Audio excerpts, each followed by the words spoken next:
Thank you for watching Woman 360. On Woman 360 this week, we are talking the oldest profession in the world.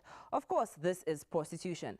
But as we have the title Woman 360, we are talking about prostitution in relation to the woman. Why does the woman engage in prostitution? Has this been overlooked? This is Woman 360 this week.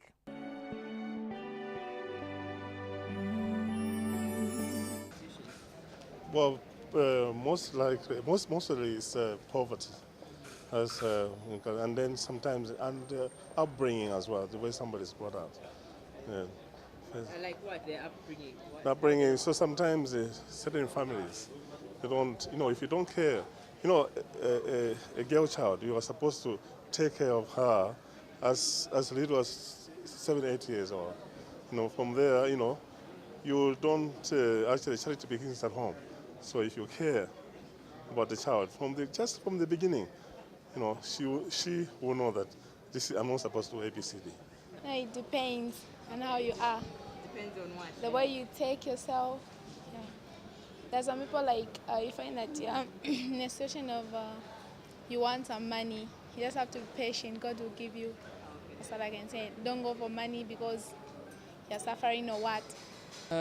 Probably a mixture of many things. Some may be forced to do it by their partners or male relatives. Some, they just have no other opportunity. Some may be addicted to drugs, and that's how they're forced into it. Or some, it's just the life they were born into and they have no other choice. One of them, some maybe they would blame it on poverty as the prevailing situation. Maybe they see that as an alternative, but it's never justified.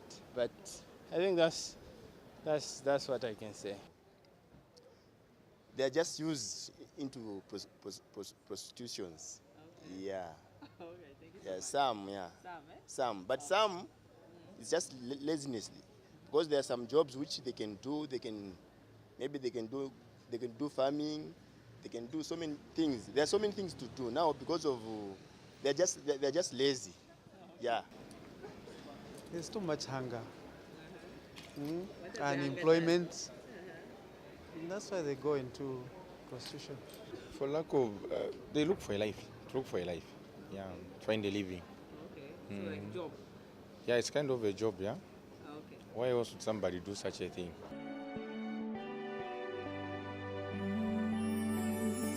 All right, those were some of the views of the people on the streets of Lusaka. People have given very different perspectives of why they think women go into prostitution. And of course, as I said earlier on, the thing that was really coming out from people who were talking in the streets is that ladies go into prostitution because of, well, they want to generate income, there are no jobs, and they want to make some fast money. And another lady actually said tomatoes are sold everywhere in the streets. So if you want to go for a job that doesn't really involve you going into the academic and papers and whatnot, it's the simplest and the easiest. Well, an opinion is actually very bound to yourself. So those were the opinions of the people in the streets of Lusaka. I have Apostle Samuel Malambo, who's going to just give us the spiritual part of why women go into prostitution, the effects of this, and maybe even help someone know if you're possessed by the spirit of prostitution. So, Apostle Malambo, welcome to Women 360. Thank you, Judy. All right, thank you so much. Please have a seat. Thank you. Apostle, good evening, firstly. Good evening, Judy. How are you? Thank you. I'm okay. Okay. Now, Apostle, firstly to start with, we're talking prostitution and the woman. There's a lot that has been talked about this, and there's so much going on in our country. People want to ban prostitution. They want to deem it illegal. But maybe just to start with, how does the church perceive prostitution? If we speak about the church, we are speaking of godly values. Yes. In other words, we are referring to the teachings of the scriptures. So if we look at scriptures give us the purpose why a woman was created, even man in general. And so scriptures become a great reference of the foundation of what God had in mind when he created man. If you look, for instance, if you go in a shop, you buy a TV or any product, they always give you a manual. That operational manual carries the actual original mind of the manufacturer who made the product. And so when God was making man, he had a manual. So the Bible becomes a manual of which must give people guidance. And anybody who violates that now becomes that's what we call sin. Sin is a violation or transgression of the actual godly values that God has put. So the church standing on those principles, then we can say prostitution is not something positive, and though we cannot condemn the people that are involved in it, we condemn the practice. Okay. And so we have to, as a church now, bring spiritual help or bring a solution to see that many people have come in, because many of them have been helped so far, and so we know it's possible to change people's lives. Okay, that's Yeah. interesting. Very nice. Now, Apostle, there's this notion that a person, a lady, can be possessed but with a spirit of prostitution, with a spirit of immorality. How is that? Yeah, you see, immorality comes in different perspectives. One of the key ones, of course, when we talk of somebody being possessed, we are talking of generational inheritance. There are sometimes you find that in a family, people maybe had that spirit from the foundations. If you look at the generations that have passed before, that spirit has been passed on from generation to generation. That's what we call generational curses or generational inheritance of any acts. And then when the other one also comes in through initiation. Now, in initiation, that's where somebody actually desires, because they have a certain agenda spiritually of what they have to fulfill. It's not just in the area of money. It's not about just getting an income, but it's now an assignment in the kingdom of darkness. Have you ever helped a person come out of this prostitution or this spirit? That's what the gospel is all about. When we talk about the gospel, we are talking of setting captives free. So captivity, that is one of the bondages normally that are found. So when we preach the gospel and people get saved and then they accept Christ as their personal savior, we take them deeper. When you hear somebody saying deliverance, deliverance is not just casting out devils. Deliverance is taking somebody through steps of how to maintain that salvation and also how to maintain the freedom they've received. The moment they accept Christ, demons are casted out of them. There must be a maintenance of that. So you have to teach people how to use scriptures, how to pray, how to live a certain lifestyle that will uphold that standard for God to continue working around them to develop them to what he has intended them to be. So that's what is a package of deliverance. Okay, so you have had a personal experience of where you Many, have to many. That's what we are doing that daily. That's why we are preaching the gospel up to now. Okay, Yes. and do the people still come back and, you know, they're reformed totally? Many. Others have been ushered even into their destinies. There are people, sometimes others were born to be preachers, but because of that oppression, they are intimidated and they don't come to realization until when salvation comes, a light dawns. When that light dawns, they now come into awareness. Through that, now they have spiritual mentorship, which you usher them now into their respective destinies. Apostle, before we let you go, any other point you'd like to bring out or any addition to what we're talking about today, prostitution and the woman? Mostly, I usually do a lot of empowerment for women to come to discover. There are many things the Bible has highlighted which have taken so much keen interest to find out the value of a woman, why a man has to pay dowry. There are things God has deposited in a woman. One of the greatest things that God loves in a woman is that a woman is emotionally driven, and so they become so easy to move with. For instance, you find that the ministry of Jesus was very successful because of women.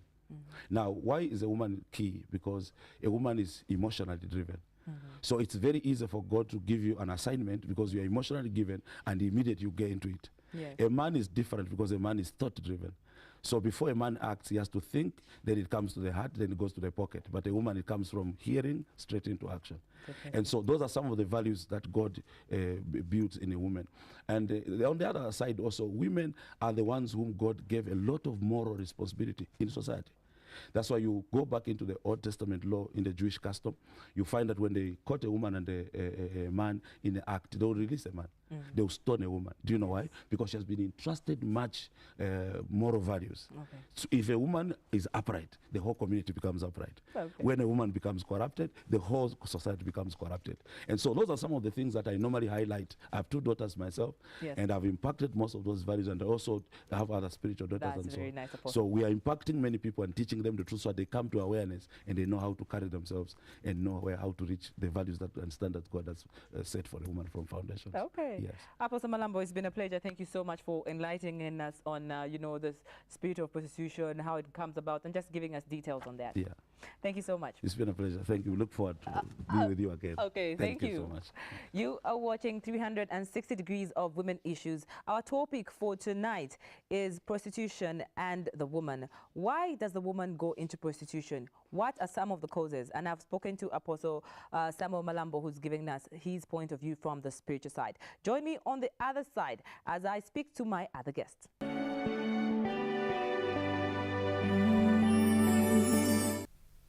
Thank you for still watching 360 Degrees of Women Issues. I've just spoken to Samuel Malambo, and I told you earlier on that we're also going to talk to a psychotherapist who's going to give us the psychological aspect of why women go into prostitution. And Jacinta can't be taken out of the picture when you're talking about prostitution. But in the studio, before I talk to the psychotherapist and someone from Jacinta, I have Comfort Mwansa, who was on the streets. And we're privileged to have her, and she's just going to share her story with us. And that before I talk to her, let me just introduce everybody who's in the studio. The only gentleman here is Chilimba Hamavwa, the psychotherapist. Good evening. Welcome to 1360. Good evening, Judy. Good evening, viewers. Okay. Thank you. Welcome for Mwansa. Mlishan. Mlio Fabuino lero. Chawa Mwantu Samtumona Knock TV too. Thank you so much. And of course, from Jacinta, I have the national coordinator, Clotilde Perry. Good evening, ma'am. Good evening and good evening, viewers. Okay. So before we go into our topic for today, maybe let's just talk to Comfort. Nish waile mu prostitution. Nish waile pa street. In a was second born in a family of 3. Then ba mam na dead if pofia sapa ishina di mwaichi. So after that mwachi wandina nkwa safa but she de twali batatu fini ndanti de batatu.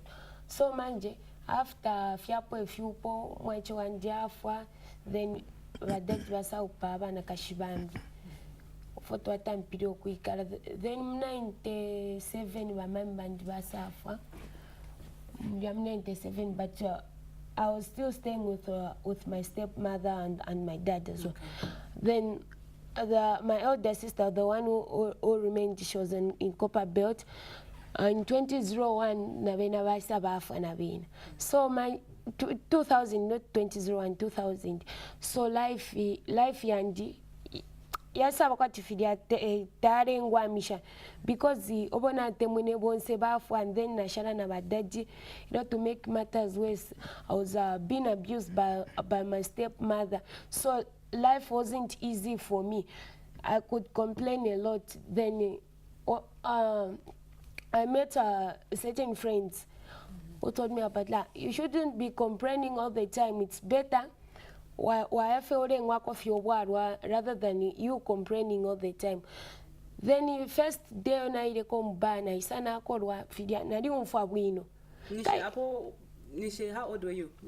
Apo that was in Shindina 13. Okay.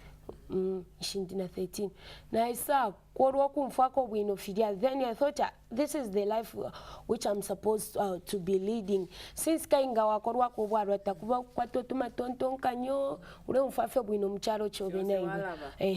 Then I became addicted to alcohol as well as drug use.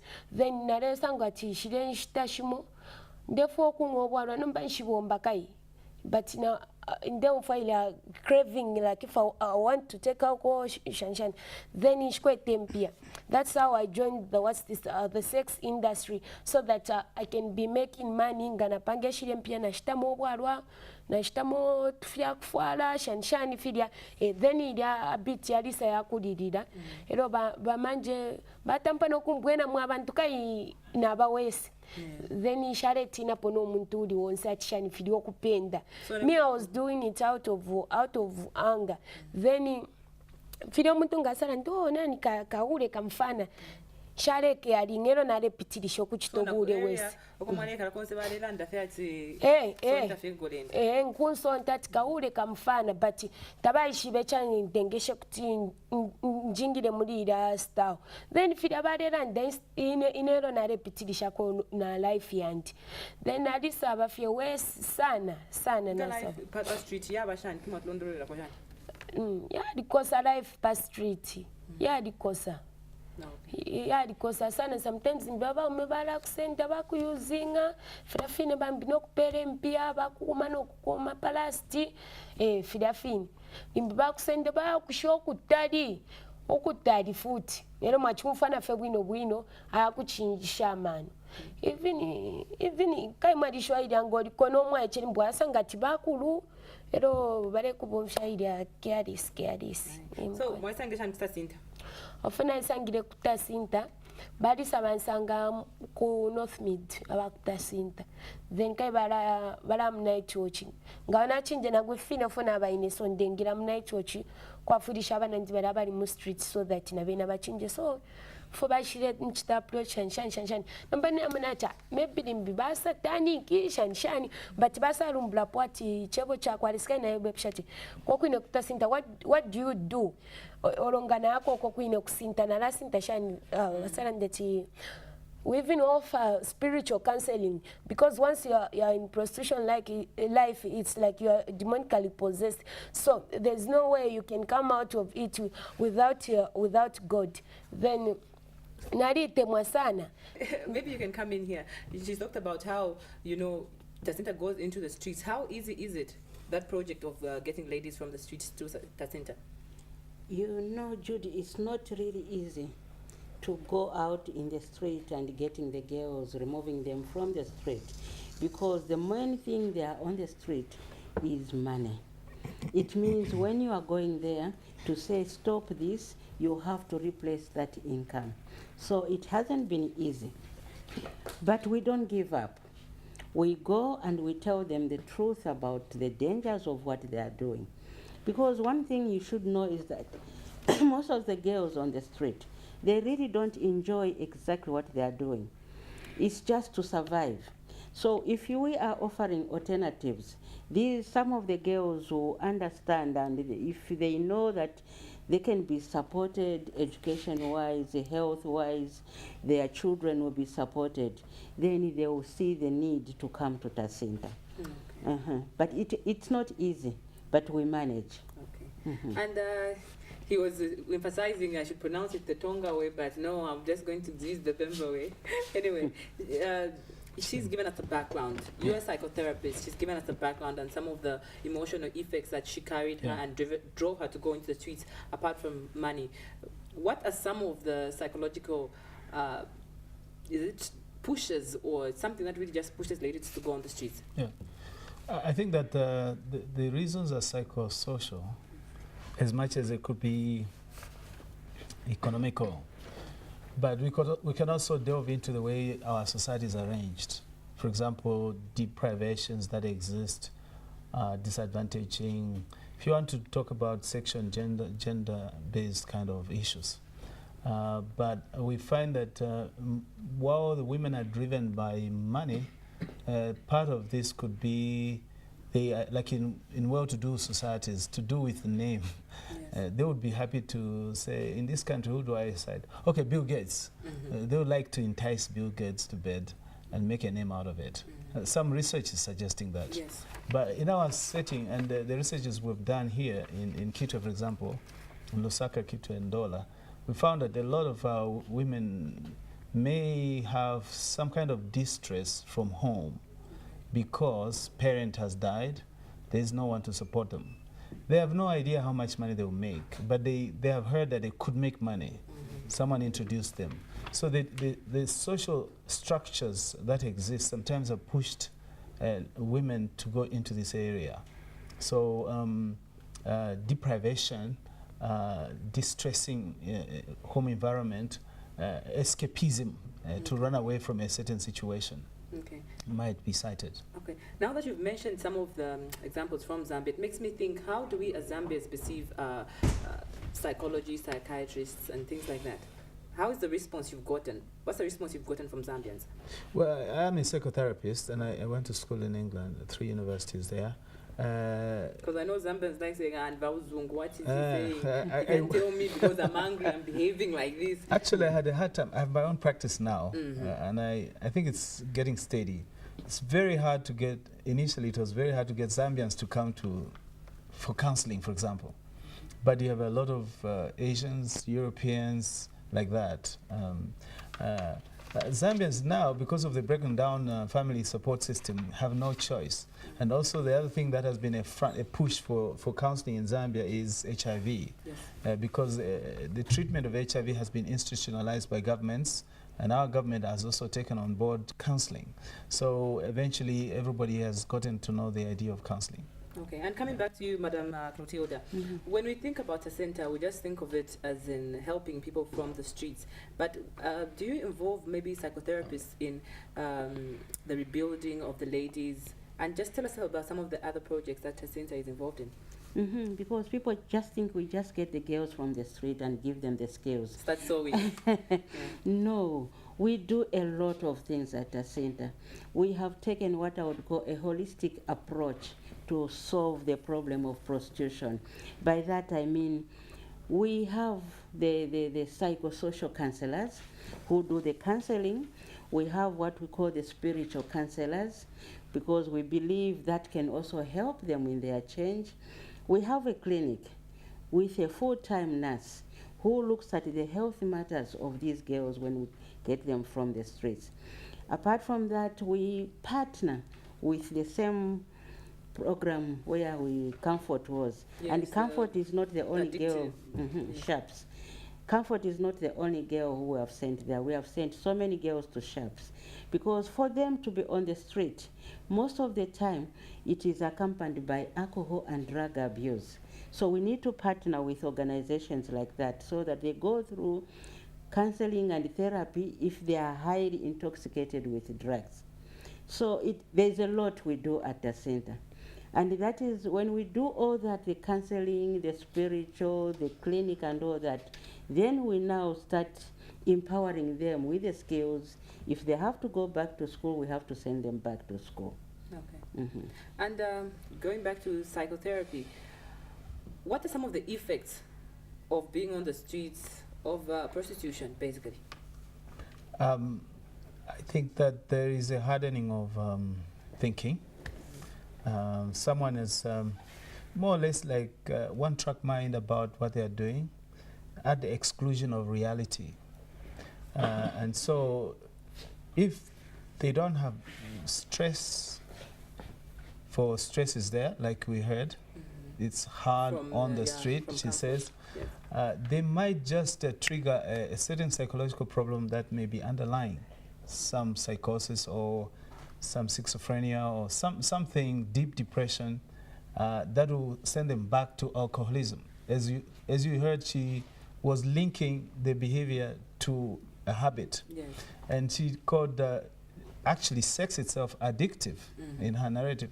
And that's a problem already. So you find that it was an innocent attempt, for example, in our case, to make money, but then stress or depression related or caused by stress leads one to be dependent on something to be able to continue to go on the street. And that's something being drug and alcohol use. And as I said, that if there's a personality disorder, that might be heightened. So you're going to find violence on the street from that person. Yes. Or that person will be an object of violence themselves because of the language they use, their attitude. And so the aggressive people, the powerful people, will definitely abuse them. Abuse is another thing because people lie, men cheat, women cheat. They will find themselves abused in a bad way or mistreated in a bad way. Okay, very interesting to hear. Quite sad actually though. But as we are coming to the end of our topic for tonight, I'll start with you. Maybe just your last word in regards to prostitution and the woman. Prostitution and the woman. Usually we have said the prostitution in Africa is poverty driven. So the woman needs to be empowered, because we have proved at the center, after empowering the woman or the girl, we have seen they can change and they can lead better lives. We have a lot of success stories of women who have changed because they have been empowered. So prostitution, the other thing I would want to say is that society should not condemn the prostitute without finding out the root cause why somebody is in prostitution, because society is very quick to judge. ni ule chabe. You don't know what forced that girl or that woman to be in prostitution. So I would appeal that society also should also take a closer interest in the woman who is labeled as a prostitute. Okay. Comfort ways. Your last words. Fit mungewa kwa neno bali pa street nangu if it fiance venga tuambo kanda pari ila life mwafet. Okay. My last words on ngalanda nifi. Baraba abachiri mu street there is still chance ya kutira timwa chinja mwabana abantu abatuntulu life kwati if your phone pano share chetekera tina abapo pano o phone fikire pano so like echo natotere sana na nalisa sanga kona opportunity basanchita kona invite kuya ku Rio ku Brazil. I went to attend the 3rd World Congress against the sexual exploitation of children and adolescents. So idanga nali still mom life ida in a fair street. I don't think if I had that opportunity to go to Rio, but in that what there is a foot panel point in research tana ICT, that's information communication technology no kubi de fair for Davida. So Fintu factura chofon share chetikera through in a program ya tasinta bampanga no kubo mwana kashi. Chilimba, your last comment. No, I think that's maybe she said it all. Yeah. Because and I like the approach actually. Okay, you can call it